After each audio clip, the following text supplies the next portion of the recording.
할렐루야. 2021년 7월 10일 토요일 새벽 기도를 시작하겠습니다. 하나님 감사합니다. 오늘도 새로운 날을 주시고 이 세상 가운데 살아갈 때에 하나님의 백성으로 살아가게 하신 것 감사합니다. 하나님의 말씀을 늘 묵상하고 하나님 앞에 기도함으로 하나님 백성으로 하나님 은혜 가운데 살아가는 귀한 권속들이 다 될 수 있도록 도와주시고 코로나로 인해서 여러 가지 어렵고 힘든 상황 가운데서도 믿음 잃지 않고 하나님의 은혜와 평강과 기쁨을 바라고 소망하며 믿음으로 승리하며 살아가는 모든 주의 권속들 다 되게 하여 주옵소서. 특별히 환우들의 질병을 깨끗하게 회복시켜 주시고 치유해 주시고 하나님의 은혜와 사랑 가운데에 모든 것들이 다 새로운 힘을 얻고 세포와 뼈들이 새로운 힘을 얻어 완전히 회복되는 역사들을 허락해 주시기를 간절히 소원하옵고 모든 말씀을 우리를 구원하신 예수 그리스도 이름으로 간절히 기도 올리옵나이다. 아멘. 오늘 이 시간 우리에게 주시는 하나님의 말씀은 예레미야 37장 11절에서 21절까지 말씀입니다. 하나님의 말씀입니다. 갈대아인의 군대가 바로의 군대를 두려워하여 예루살렘에서 떠나매 예레미야가 베냐민 땅에서 백성 가운데 분깃을 받으려고 예루살렘을 떠나 그리로 가려 하여 베냐민 문에 이른즉 하나냐의 손자요 셀레마의 아들인 이리야라 이름하는 문지기의 우두머리가 선지자 예레미야를 붙잡아 이르되 내가 갈대인에게 항복하려 하는도다.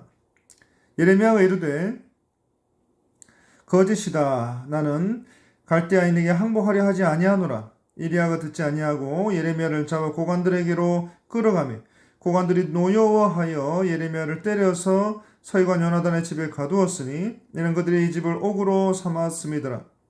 예레미야가 뚜껑 씌운 웅덩이에 들어간 지 여러 날 만에 시드기야 왕이 사람을 보내어 그를 이끌어내고 왕궁에서 그에게 비밀을 물어 이르되 여호와께로부터 받은 말씀이 있느냐.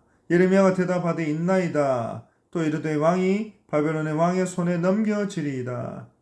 예레미야가 다시 시드기야 왕에게 이르되 내가 왕에게나 왕의 신하에게나 이 백성에게 무슨 죄를 범하였기에 나를 옥에 가두었나이까. 바벨론에 왕이 와서 왕과 이 땅을 치지 아니하리라고 예언한 왕의 선지자들이 이제 어디 있나이까. 내 주왕이여 이제 청하건대 내게 들으시며 나의 탄원을 받으사 나를 서기관 요나단의 집으로 돌려보내지 마옵소서. 내가 거기에서 죽을까 두려워하나이다. 이 시드기야 왕이 명령하여 예레미야를 감옥들에 두고 떡 만드는 자의 거리에서 매일 떡 한 개씩 그에게 주게 하며 성중에 떡이 떨어질 때까지 이르니라. 예레미야가 감옥들에 머무니라. 아멘. 오늘 본문의 11절에서 13절을 보시면 이 바벨론의 군대가 바로의 군대를 두려워해서 예루살렘에서 떠났다 했습니다. 그리고 예레미야는 기도 부탁을 했던 시드기야 요청을 거부하고 자신의 분깃을 받기 위해서 예루살렘을 떠나 고향 베냐민으로 향했다고 했습니다. 그리고 예레미야가 베냐민 문에 이르렀을 때라고 했는데 바로 이 베냐민 문은 예루살렘 북쪽의 문으로 에브라임 문으로도 부르는 베냐민 지파의 땅으로 가는 입구입니다. 그리고 바로 그곳에 한 순문장이 있었는데 하나냐의 손자요 셀레미야의 아들로 이리야라고 하는 사람이었습니다.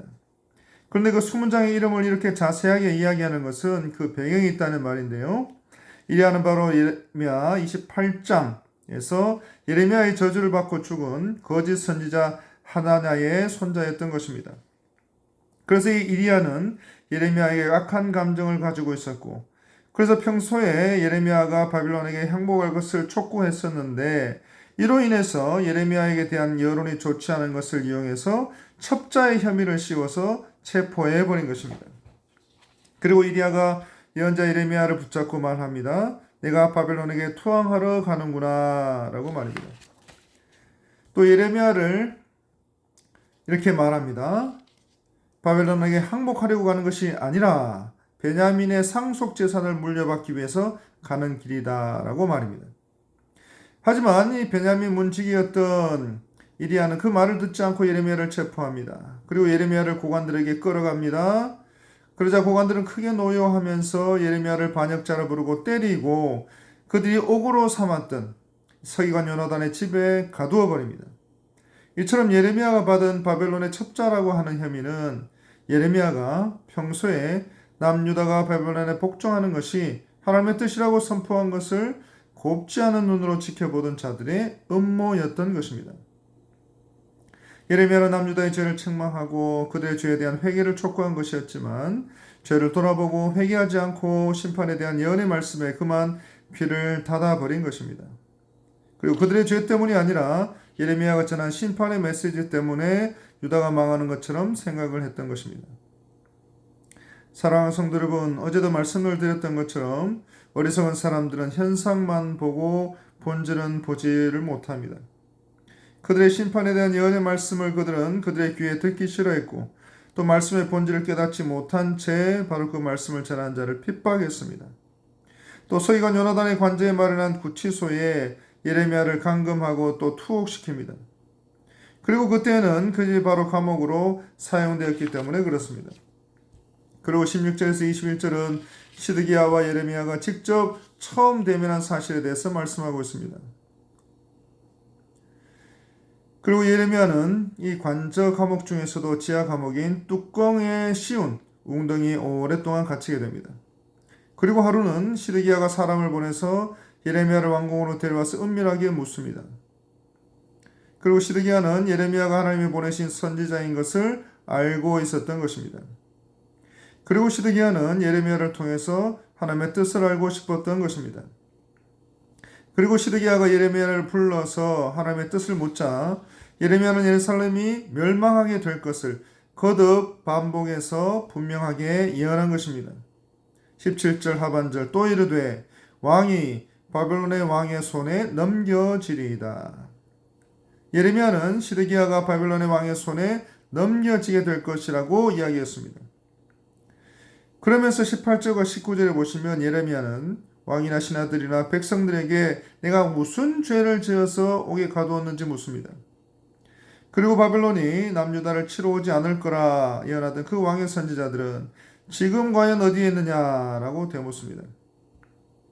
바벨론이 남유다를 치러 오지 않을 거라 예언했던 그들의 예언은 다 거짓말이었고 이제는 아무 말도 없이 모두 다 숨어버린 후나 지금은 어디로 갔는지도 모르게 된 것입니다. 그러나 예레미야는 진실을 예언했고 일어난 그 모든 일들이 그의 말이 진실인 것을 증명하고 있는 것입니다. 그리고 20절과 21절에 예레미야는 시드기야에게 감옥으로 돌려보내지 말아달라고 간절하게 탄원합니다. 예레미야는 자신이 그 감옥에서 죽게 될까 두려워했기 때문입니다. 그러자 시드기야는 예레미야를 근위대 울타리 안에 가두고 성중의 양식이 떨어질 때까지 날마다 가게에서 빵 한 덩이씩을 가져다 주라 명령합니다. 사랑하는 성도 여러분, 시드기야가 예레미야의 탄원을 받아들여서 요나단 관제의 뚜껑 씌운 웅덩이 지하 감옥으로 돌려보내지 않고 시위대, 다시 말해서 근위대 뜰에 둔 사실은 시드기야가 예레미야를 참 선지자로 인정했음을 시사해 주고 있는 것입니다. 그래서 시드기야는 하나님께서 보내신 선지자 예레미야를 일부 보호하게 된 것입니다. 그런데 그럼에도 불구하고 시드기야가 예레미야를 완전히 석방하지 않은 것은 시드기야가 하나님보다 사람을 더 두려워했기 때문이라는 것을 우리에게 보여주고 있습니다.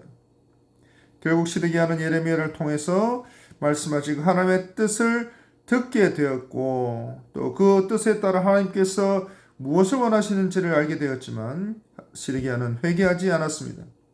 그리고 시드기야는 하나님보다 사람을 더 두려워했고 예레미야를 풀어주지도 않았습니다. 결국 시드기야는 하나님 앞에서 자신의 죄를 보지 못했습니다. 아니 외면했던 것입니다. 그리고 이처럼 시드기야는 하나님 앞에서 자신의 죄를 회개하기 싫어했던 것입니다.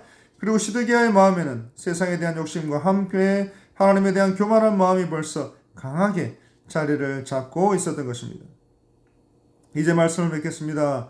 사랑하는 성도 여러분, 우리의 눈에 보이는 현상만 보는 일이 없기를 바랍니다.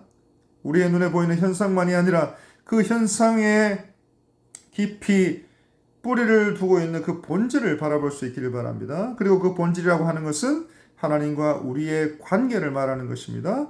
하나님을 경외하고 하나님을 사랑하는 것입니다. 또 하나님 앞에서 우리의 죄를 다시 한번 돌아보는 것입니다. 그리고 다시 한번 하나님을 우리의 중심에 모시는 것입니다. 마태복음 10장 28절에 몸은 죽여도 영혼은 능히 죽이지 못하는 자들을 두려워하지 말고 오직 몸과 영혼을 능히 지옥에 멸하실 수 있는 일을 두려워하라 했습니다. 언제나 어디서나 무엇을 하든지 하나님보다 사람을 두려워하는 일이 없이 하나님을 경외하고 두렵고 떨리는 마음으로 하나님의 말씀에 순종하는 저와 여러분들이 다 되시기를 간절히 바랍니다. 그래서 살아계신 하나님, 우리 아버지께서 부어주시는 참 은혜와 참 평강과 참 기쁨과 참 능력 가운데 살아가시는 저와 여러분들이 다 되시기를 간절히 바랍니다. 기도하겠습니다. 하나님 감사합니다. 예레미야의 말씀을 통하여 하나님의 말씀이 얼마나 중요한가, 얼마나 무거운 것인가, 얼마나 놀라운 것인가, 얼마나 정확한 것인가를 다시 한번 깨닫게 됩니다. 그 말씀에 순종하고 그 말씀에 담겨진 하나님의 뜻을 잘 살펴서 하나님의 뜻에 맞게 살아가는 주의 권속들 다 되게 하여 주옵소서.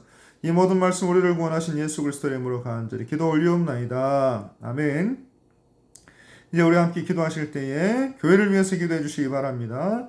우리 설립 70주년을 맞이하여서 하나님 은혜 가운데 모든 사역들을 잘 감당해 나갈 수 있도록 또 우리 담임 목사님 위해서 기도해 주시기 바랍니다. 교회와 종교 사역 가운데 하나님 큰 열매를 맺게 하여 주옵소서. 또 환우들을 위해서 기도하겠습니다. 환우들 가운데 하나님께서 건강을 지켜주시고 은혜와 긍휼하신 가운데 치유와 회복을 허락하여 주옵소서. 또 우리 다음 세대들 말씀으로 잘 양육받게 하여 주옵소서. 또 에스라 프로젝트, 이사야 프로젝트를 통해서 특별히 8월 16일부터 시작되게 될 70일 특별 새벽 기도 가운데 하나님 큰 역사를 허락하여 주옵소서. 또 선교사님들 위해서 기도해 주시기 바라고 마지막으로 개인적인 기도 제목 가지고 간절하게 기도하겠습니다. 하나님 감사합니다. 이 어지러운 세상 가운데, 이 어려운 세상 가운데, 이 두렵고 떨리는 이 하나님의 말씀을 받고 우리가 의지하고 또 기도할 것은 오직 하나님밖에 없음을 고백합니다. 하나님, 이 시간 함께 말씀을 나누고 기도합니다. 이 모든 기도의 소원들 들응답하여 주시고 은혜와 긍휼과 평강과 기쁨 가운데 살아가게 하여 주옵소서. 이 모든 말씀을 우리를 구원하신 우리 구주 예수 그리스도의 이름으로 간절히 축복하고 기도 올리옵나이다. 아멘.